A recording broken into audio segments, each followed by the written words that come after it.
I want you to think about a moment that still bothers you, even if you've never put words to it. You were there for someone. You showed up, you listened, you helped, you gave time, energy, advice, maybe even money. When you needed something, clarity, support, loyalty, they were suddenly busy, distant, or confused about why you were asking at all. I know that hollow feeling. I've seen it on the faces of clients sitting across from me, trying to explain why they feel drained but guilty at the same time. They tell me, I don't know what's wrong. They're not a bad person. I just feel used. Here's the part most people miss. Being used rarely feels dramatic. It feels subtle, quiet, polite. It hides behind friendliness, vulnerability, and shared history. And because you're self-aware, because you don't want to be paranoid or bitter, you give people the benefit of the doubt far longer than you should. It's not your fault. You're responding like a psychologically healthy human. The problem is that not everyone is playing the same game you are. In my years of consulting, I've learned that users don't announce themselves. They integrate, they blend, and by the time you realize what's happening, you're already emotionally invested. Today, I want to give you a clear framework, not paranoia, not cynicism, awareness. I'm going to walk you through 7 signs someone is secretly using you, and more importantly, why your nervous system keeps missing the signals. This is the blueprint I wish more people had before they paid the price. Let's start with the science, because this isn't about vibes, it's about patterns. One of the most relevant studies here comes from the University of California, Berkeley, published in 2014, focused on social exchange theory and power dynamics. The researchers found that when one person consistently provides more resources, emotional, practical, or social, the other person unconsciously devalues them over time, not appreciates them, devalues them. The giver becomes predictable, replaceable, taken for granted. I see this constantly. The more reliable you are without boundaries, the less carefully people treat you. Another study out of Harvard in 2017 examined emotional labor in relationships. The conclusion was blunt. When one party is doing most of the emotional processing, listening, and stabilizing, the relationship begins to resemble a utility structure rather than a mutual bond. One person becomes a tool for regulation. That's the academic language for they use you to feel better and give nothing back. Now, layer in 2 psychological concepts I use heavily. The first is intermittent reinforcement. This comes from behavioral psychology and explains why slot machines are addictive. When rewards are unpredictable, sometimes warmth, sometimes distance, you work harder to earn consistency. Users exploit this without even realizing it. They give you just enough appreciation to keep you engaged, then withdraw. The second is empathy exploitation. Highly empathetic people are more likely to rationalize others' bad behavior. You tell yourself stories. They're stressed. They didn't mean it. They've had a hard life. Meanwhile, your boundaries erode quietly. Now, let's get practical. I want you to listen carefully and check yourself as we go. Sign 1. They only contact you when they need something, not emergencies, not mutual check-ins, needs, advice, help, access, emotional dumping.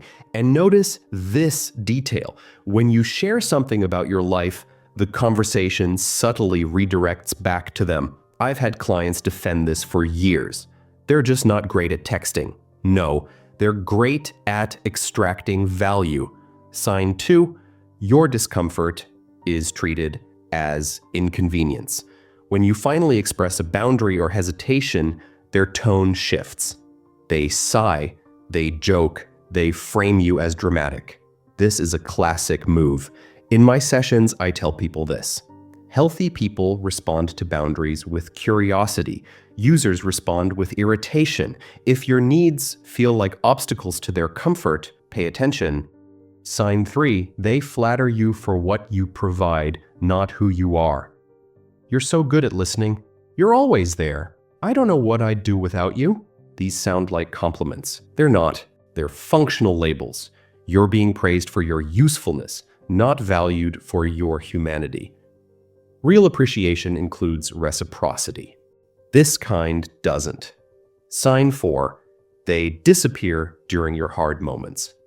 I want you to think about the last time you struggled. Really struggled. Who checked in without being prompted? Who followed up? Users vanish when the emotional return on investment drops. They resurface when they need grounding again. This one hurts the most because it forces honesty. Sign 5. The relationship feels asymmetric, but you can't explain why. There's no big betrayal, just imbalance. You're always adjusting, always understanding, always flexible. My clients often say, "It's not bad enough to walk away." And that's exactly why it persists. Exploitation doesn't need cruelty. It just needs your tolerance. Sign 6. They subtly discourage your growth. This is a quiet one. When you start changing, setting boundaries, getting busier, leveling up, they joke about it. They question it. They miss the old you, the version that was more available, more pliable, less threatening. Anyone who benefits from your stagnation will resist your evolution. Sign 7. You feel relief when they're not around. This is the body speaking. If absence feels lighter than presence, your system already knows the truth. In my work, I trust somatic signals before rational explanations. Your nervous system keeps score long before your mind catches up. Now let me help you understand why walking away feels so hard. Humans are wired for attachment. From an evolutionary standpoint, losing a bond feels dangerous, even when the bond is harmful. Add empathy, shared history, and social pressure, and you end up negotiating against your own well-being. So here's how you respond. Not emotionally, but strategically. First, stop over-explaining. Users feed on explanations. Clarity gives the material to negotiate. You don't need a courtroom case to exit a draining dynamic. Second, reduce availability without announcement. Pull back slightly and observe. Healthy people adjust. Users escalate demands or disappear. Both outcomes give you information. Third, replace guilt with data. Instead of asking, "Am I being unfair?" ask, "Is this mutual?" That one question changes everything. Fourth, invest where effort is returned. Treat your attention like a currency. Spend it where it compounds, not where it leaks. Let me anchor this culturally so you don't think this is abstract. In the 48 Laws of Power, there's a line most people misunderstand: learn to keep people dependent on you. The darker interpretation gets attention, but the inverse is the lesson here. The moment someone no longer fears losing you, they stop protecting the relationship. A deeper philosophical layer comes from Martin Buber's concept of I-it versus I-thou relationships. In an I-it dynamic, people are means. In I-thou, they are ends. If you feel instrumentalized, you're not imagining it. You're in an I-it bond. And if you want a modern example, look at social burnout culture. How many public figures talk about being everyone's therapist before disappearing? They weren't weak, they were over-accessible. I want to close this the right way. Being used doesn't mean you're naive. It means you're capable of care. The danger isn't empathy. The danger is empathy without filters. You don't need to harden yourself. You need to refine your boundaries. You need to stop confusing endurance with loyalty. So here's the thought I want to leave you with. If someone only values you for what you give, what happens the moment you stop giving? Sit with that.